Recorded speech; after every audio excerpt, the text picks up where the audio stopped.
الحمد لله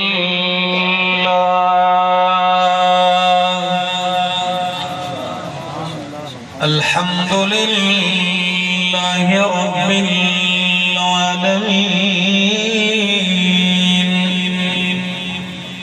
والعاقبة للمتقين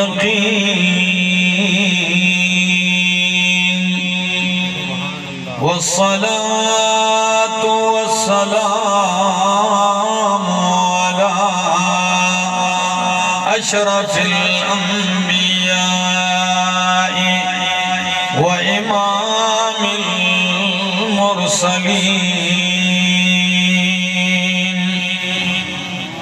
وعلى آله وأصحابه وأهل بيته أجمعين أما بعد فأعوذ بالله من الشيطان الرجيم بسم الله الرحمن الرحيم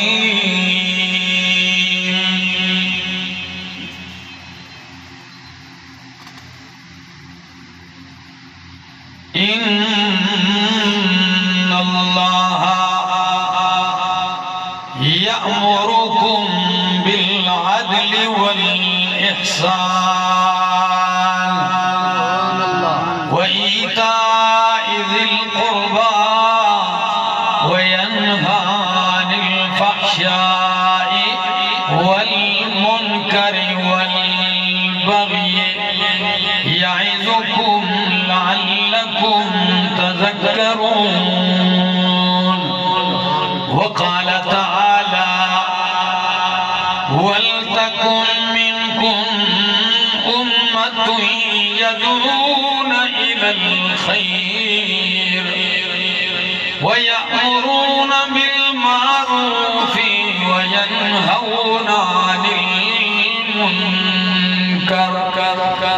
سبحان ربك رب العزة عما يصفون وسلام على المرسلين والحمد لله رب العالمين. انتہائی قابل عزت، قابل احترام، ذی قدر و ذی وقار بزرگوں، بھائیوں، عزیزوں، نوجوان ساتھیوں، السلام علیکم. غالباً 2 سال قبل آپ سے ملاقات ہوئی تھی اور یہی عنوان تھا آپ کا، اصلاح معاشرہ. یقیناً معاشرے میں بگاڑ پیدا ہوتا ہے. انسان بنا ہے 4 عناصر سے. کتنے عناصر سے؟ 4 عناصر سے انسان بنا ہے: آگ، ہوا، پانی، مٹی.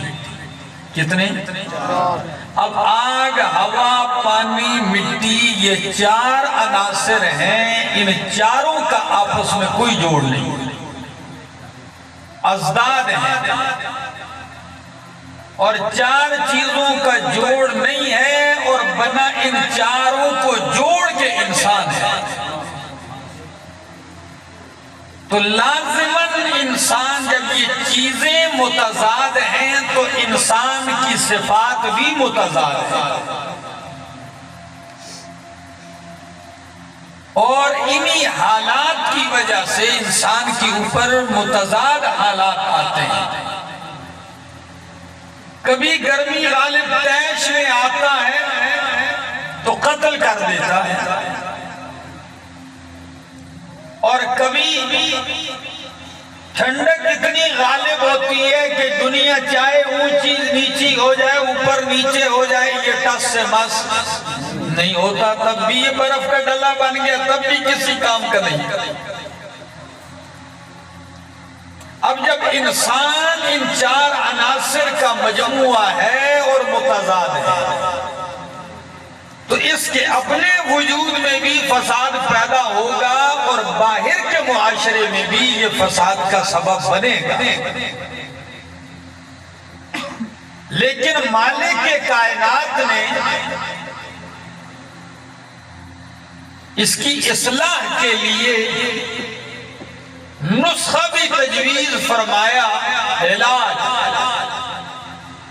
اور وہ علاج جو طبیب کرے گا آگے اس امت کا، وہ معالج، دلوں کے معالج ہیں امام الانبیاء محمد رسول اللہ صلی اللہ علیہ وسلم۔ دوستو،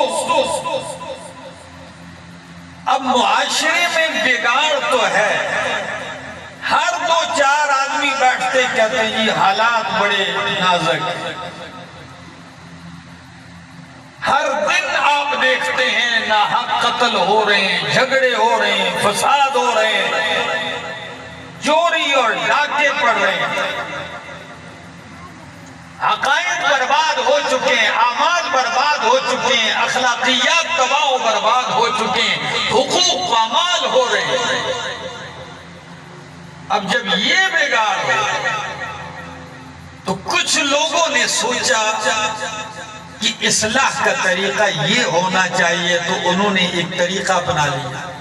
کچھ نے ایک نیا طریقہ، ہر آدمی کی سوچ تھی، وہ اپنی سوچ کے مطابق لگا رہا، لیکن پین سلطانی والوں، امام مالک رحمہ اللہ کا جملہ مجھے انتہائی پسند ہے، قانون بیان کیا انہوں نے۔ وہ فرماتے ہیں لا يصلح آخر هذه الامة الا بما صلحت به اولها، کہ اگر کوئی بندہ امت کے اس آخری حصے کی اصلاح چاہتا ہے تو وہ اسی طریقے پر ممکن ہے جس طریقے پر امت کے پہلے حصے کی اصلاح ہوئی۔ بات پلے پڑ رہی؟ آپ میرا ساتھ دیں گے تو میں کچھ بات کہہ سکتا۔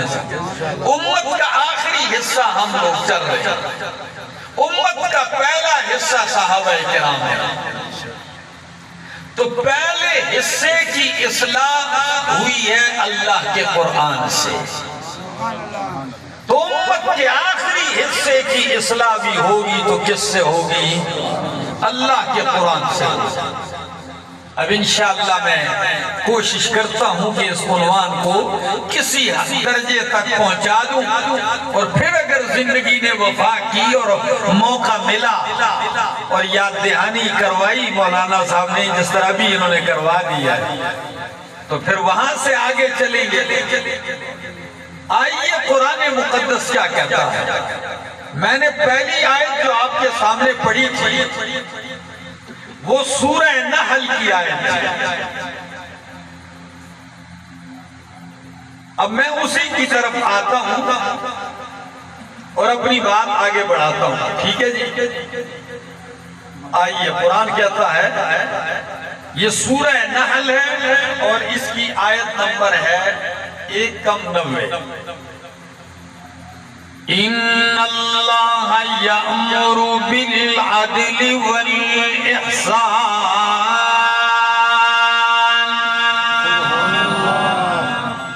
وإيتاء ذي القربى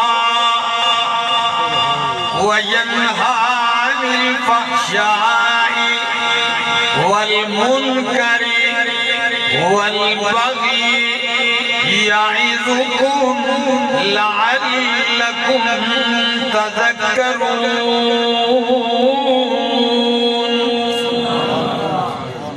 پن سلطانی والو میں سمجھانے کی کوشش کرتا ہوں۔ حضرت عثمان ابن مظعون رضی اللہ تعالیٰ عنہ، ایک ہیں حضرت عثمان ابن عفان رضی اللہ تعالیٰ عنہ، دوہرے داماد پیغمبر، اور یہ دوسرے صحابی ہیں، کیا نام ہے؟ عثمان ابن مظعون رضی اللہ تعالیٰ عنہ۔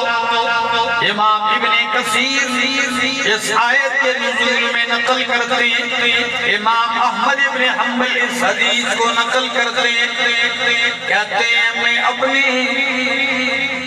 گھر سے نکلا چل رہا ہوں، امام الانبیاء محمد رسول اللہ صلی اللہ علیہ وسلم اپنے گھر کے باہر جو آنگن بنا ہوتا ہے گلی کی طرف، ارد گرد دیوار نہیں ہوتی، آواز جلوہ افروز بیٹھے ہوئے ہیں، اور اس وقت حضرت عثمان ابن مظعون ایمان نہیں لائے تھے۔ کہتے ہیں جب میں آپ کے پاس سے گزرا تو امام الانبیاء صلی اللہ علیہ وسلم نے ایسی نگاہیں اٹھا کے میری طرف دیکھ کے فرمایا، اے عثمان اما تجلس عندنا، کیا میرے پاس بیٹھنا پسند نہیں کرے گا؟ ایسے ہی گزرتے جا رہے ہو، بیٹھنا نہیں چاہتے ہو میرے پاس؟ بس وہ آواز اتنی محبت بھری اور پرکشش تھی کہ ایک قدم بھی میں نے نہیں اٹھایا، اور میں نے کہا بھلا کیوں نہیں؟ آپ کہیں میں آپ کے پاس بیٹھنے کو تیار ہوں۔ کہتے ہیں میں بیٹھ گیا آپ کے پاس آ کر، اور اللہ کے پاک پیغمبر میرے سامنے، آمنے سامنے ہم بیٹھے ہوئے، محو گفتگو ہے، اللہ کے حبیب گفتگو فرما رہے ہیں اور میں سن رہا ہوں۔ اچانک بن سلطانی والوں امام الانبیاء کی نگاہیں اوپر اٹھتی ہیں۔ اس منظر کو میں سمجھانے کی کوشش کرتا ہوں، ٹھیک ہے نا، آپ صرف دھیان رہے۔ کہتے ہیں میں نے دیکھا نبی علیہ السلام کا چہرہ مبارک یوں اٹھتا ہے آسمان کی طرف، اور میرا چہرہ آپ کی چہرے کے اوپر ٹکٹکی باندھے ہوئے ہیں، میں آپ کے چہرے کو دیکھ رہا ہوں۔ پھر آپ نے اوپر سے نگاہیں نیچے کی طرف لانا شروع کر دی۔ توجہ ہے، دیکھیے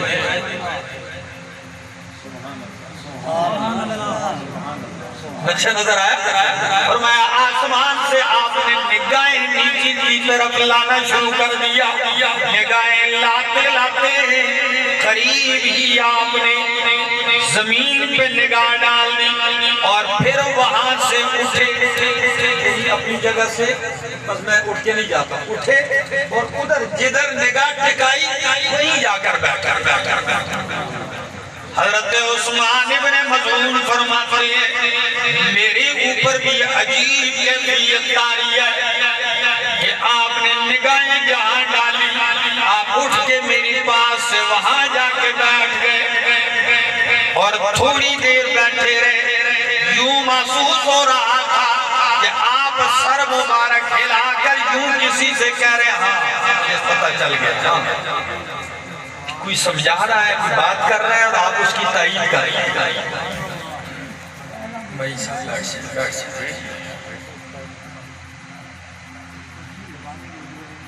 ٹھیک ہے نا،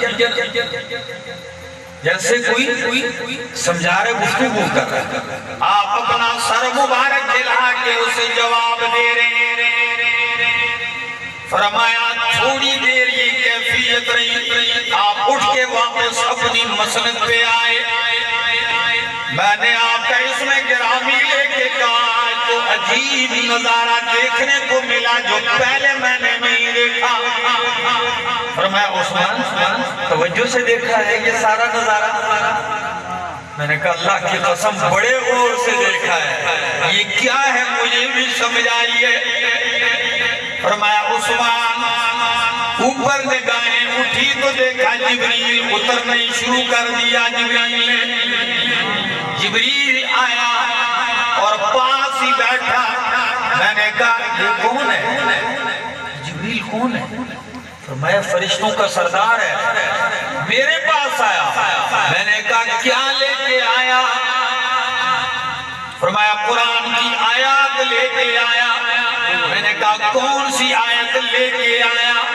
اللہ کے حبیب نے یہ آیت پڑھی، فرمایا ان اللہ یأمر بالعدل والاحسان وایتاء ذی القربى وینہی عن الفحشاء والمنکر۔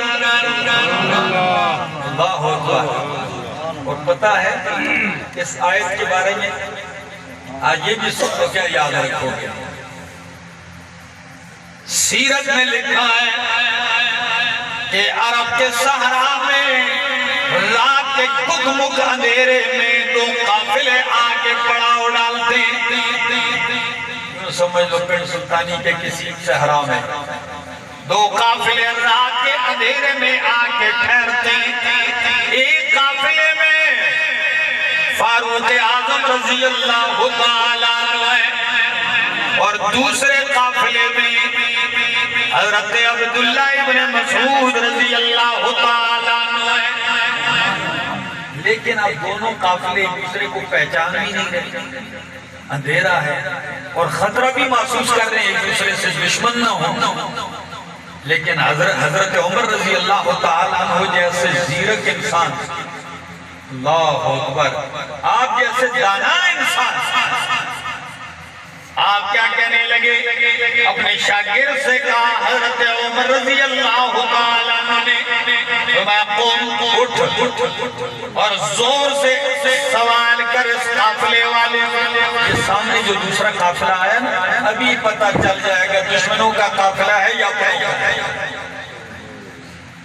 اندھیرا نظر کچھ نہیں آ رہا.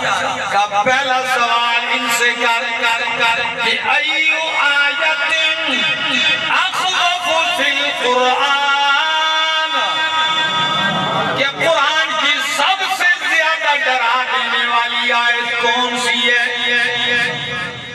صحابہ کا علم دیکھئے. تو دوسرے قافلے میں حضرت عبداللہ ابن مسعود رضی اللہ تعالیٰ عنہ وہ شاگرد سے کہتے ہیں اٹھ اور جواب دے کہ قرآن کی سب سے ڈرا دینے والی آیت یہ ہے وَاتَّقُوا يَوْمًا تُرْجَعُونَ فِيهِ إِلَى اللَّهِ، ڈرو اس دن سے تُرْجَعُونَ فِيهِ إِلَى اللَّهِ جس دن میں تم اللہ کی طرف لٹائے جاؤ گے. ثُمَّ تُوَفَّىٰ كُلُّ نَفْسٍ، پھر ہر نفس کو اس کا پورا پورا بدلہ دیا جائے گا اور کوئی زیادتی نہیں ہوگی. یہ سب سے ڈرا دینے والی آیت ہے. فاروق اعظم نے فرمایا دوسرا سوال پوچھ. کہ کیا پوچھوں؟ فرمایا قرآن کی سب سے زیادہ فضیلت والی آیت کون سی ہے؟ ایو آیت فی القرآن افضل.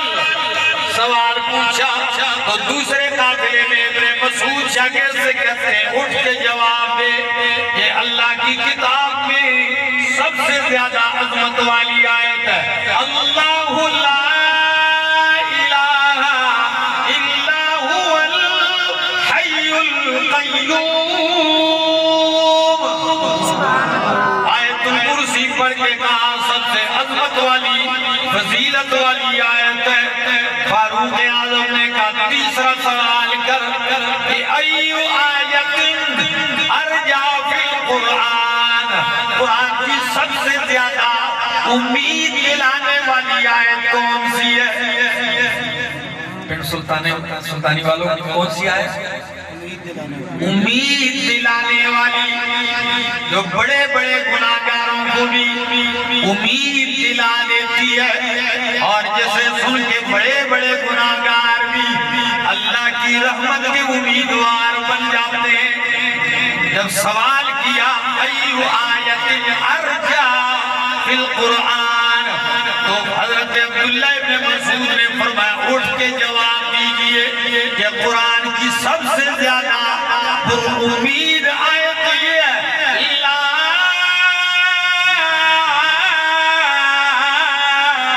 تقنطوا من رحمت اللہ. اللہ کی رحمت سے نا امید نہ ہو. تم جتنے بھی گناہ کر لو لیکن زندگی کے کسی موڑ میں اللہ کی رحمت سے نا امیدی کی گنجائش نہیں ہے. کیا آپ نے یعقوب علیہ السلام کا یہ فرمان نہیں سنا کہ یوسف علیہ السلام تو گم ہوئے بھی 40 سال گزر گئے؟ کتنے؟ 40 سال گزر گئے لیکن یعقوب علیہ السلام اپنے بیٹوں سے کیا کہتے ہیں؟ او میرے بیٹو جلدی جاؤ اور میرا یوسف اسے تلاش کرو اور اس کے بھائی بنیامین کو بھی تلاش کرو. اور کیا کہا؟ لا تیأسوا من روح اللہ، لا تیأسوا من روح اللہ، اللہ کی رحمت سے مایوس نہ ہو. کیوں؟ اس لیے فَإِنَّهُ لَا يَيْأَسُ مِن رَوْحِ اللَّهِ إِلَّا الْقَوْمُ الْكَافِرُونَ. اللہ کی رحمت سے تو کافر کو بھی مایوس ہوتے ہیں. کسی نے کہا نا یعقوب اللہ کے پیغمبر 40 سال گزر گئے تیرا لخت جگر تو گم ہو کے ہڈی بھی نہیں رہی ہوگی. فرمایا کہ اس مدت کو دیکھوں تو یوں ہی لگتا ہے، لیکن جب رب کی رحمت پہ نظر ڈالتا ہوں تو دل کہتا ہے یعقوب تیری یوسف کا بال بھی ضائع نہیں. سبحان اللہ. اچھا تو فاروق اعظم رضی اللہ تعالیٰ عنہ کہنے لگے کہ یہ سوال بھی پوچھ. اب آخری سوال وہ کیا ہے کہ پوچھ ایو آیت اجمع فی القرآن، قرآن کی سب سے زیادہ جامع ترین آیت کون سی ہے؟ کیسی آیت؟ جامع ترین اجمع للخیر والشر، کہ جس میں خیر اور شر کو اکٹھا کر دیا ہو اور دونوں کی وضاحت کر دی. سب سے جامع ترین آیت کون سی ہے؟ تو عبداللہ ابن مسعود رضی اللہ تعالیٰ عنہ شاگرد سے کہتے ہیں اٹھ کے جواب دیجئے. یہ قرآن کی سب سے جامع ترین آیت یہ ہے ان اللہ یأمر بالعدل والاحسان. اب اس آیت کو دیکھیے بن سلطانی والوں، اس میں 6 باتیں. آیت میں کتنی باتیں ہیں؟ 3 اوامر ہیں اور 3 نواہی ہیں. 3 چیزوں کا حکم دیا ہے کہ یہ کرو تو معاشرہ سنور جائے گا، معاشرے کی اصلاح ہو جائے گی. اور 3 چیزوں سے منع کیا گیا ہے، ان سے رک جاؤ تو معاشرے کی اصلاح ہو جائے گا. میرے ذہن میں مولانا صاحب پھر وہی سورہ حجرات کی آیتیں گھوم رہی تھی، لیکن جب آپ نے کہا گزشتہ سال آپ نے سورہ حجرات کو بیان کیا تو میں نے بیٹھے ہی میں نے کہا چلو ہم تو قرآن کے طالب علم ہیں تو گاڑی دوسری طرف موڑ لیتے ہیں.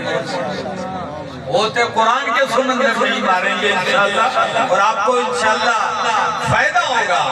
فرمایا پہلا قانون ان اللہ یأمر بالعدل، اللہ تمہیں عدل کا حکم کرتا ہے. اگر معاشرے کے اندر اصلاح چاہتے ہو تو عدل پیدا کرو. کیا پیدا کرو؟ عدل پیدا کرو. جب معاشرے میں عدل نہ ہو تو کبھی اس معاشرے کی اصلاح نہیں ہو سکتی. ظلم کی حکمرانی کبھی نہیں چلتی اور ظلم سے کبھی معاشرہ بن نہیں سکتا. اللہ اکبر.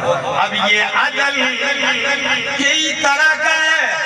اللہ کے حق میں عدل یہ ہے کہ اللہ کا حق کسی کو اور کو دے کر شرک نہ کرنا اور مخلوق کا حق مخلوق کو دو، کسی کا حق دبانے کی اجازت. ان اللہ یأمر بالعدل، اللہ کس کا حکم دیتا ہے؟ عدل کا. آپ کو ایک واقعہ سناؤں مزہ آ جائے گا. سپر پاور ہے ایک ملک روم، وہاں کا سفیر پہلوان آیا ہے، بہت زوراور آدمی. مدینہ منورہ کی گلیوں میں پھرتے ہوئے پوچھ رہا اینا امیر المومنین، 22 لاکھ مربع میل کا خلیفہ فاروق اعظم کہاں ہے؟ امیر المومنین کہاں ہے؟ ملنے ہیں اسے. کسی نے کہا ادھر ہو، ادھر جا کے پوچھا کہا ادھر ہو. وہ بھی حیران ہے یار، میں کوئی عام آدمی کا پوچھ رہا ہوں یا خلیفہ وقت کا پوچھ حیران ہے، لیکن پنڈ سلطانی والوں سنو گے تو 14 طبق روشن ہو گئے کہ معاشرہ کیسے بنتا ہے، پوچھ رہا ہے۔ آخر میں تنگ آ کے کہنے لگا یار بتاؤ، کسی نے کہا وہ باغ ہے نا کھجوروں کا، اس میں جب اندر گئے دیکھا تو باغ میں اس نے سوچا کہیں تخت لگا ہوگا، بادشاہ کی شاہی کرسی، ہیرے جواہرات جڑے ہوں گے اور خلیفہ سونے کا تاج پہن کے بیٹھا ہوگا اور نوکر چاکر آگے پیچھے ہوں گے۔ عجیب حالتوں کی باغ نہیں ہوگا، کوئی شاہی باغ ہے۔ جب اندر جا کے دیکھتا دور تک کوئی بندہ نظر نہیں آ رہا، حیران ہے کسی کا جی کہاں ہے، وہ لیٹے لیٹے، یہ کون ہے؟ 22 لاکھ مربع میل پاکستان جیسے 15 ملک اکٹھے کر دے، 22 لاکھ مربع میل کا خلیفہ ہے۔ کہتے ہیں جب میں گیا تو فاروق اعظم آدھا وجود دھوپ پہ ہے، آدھا وجود سائے پہ، کھجوروں کے سائے میں لیٹے ہوئے ہیں اور تکیے کی جگہ بازو رکھا ہوا ہے اور آپ کے جبین اثر پہ پسینہ ہلکا ہلکا آیا ہوا ہے، بے فکر لیٹے ہوئے ہیں، آرام کر رہے ہیں۔ میں نے کھڑے ہو کر پاؤں کی جانب آواز دی، ان کا طریقہ کار تھا سلام کرنے کا اپنے اس انداز سے، جیسے ہی فاروق اعظم نے آنکھ کھولی، اللہ اکبر، عمر عمر ہے، قربان جاؤں رضی اللہ تعالیٰ۔ اصل بات یہ ہے جہاں عدل کا ذکر ہوگا وہاں عمر کا ذکر ضرور ہوگا۔ تو جب آنکھ کھولی تو روب اور حیبت اور جلال اتنا ہے کہ سپر پاور کے سفیر کے ہاتھ سے تلوار گر گئی، کانپ گیا، جی کیسے آنا ہوا ہے؟ یہ میں فلاں ملک کا سفیر، اب اپنی باتیں چھوڑ گیا لیکن ایک بات کر گیا اور عمر کو عمر ثابت کر گیا۔ کیا کہتا ہے؟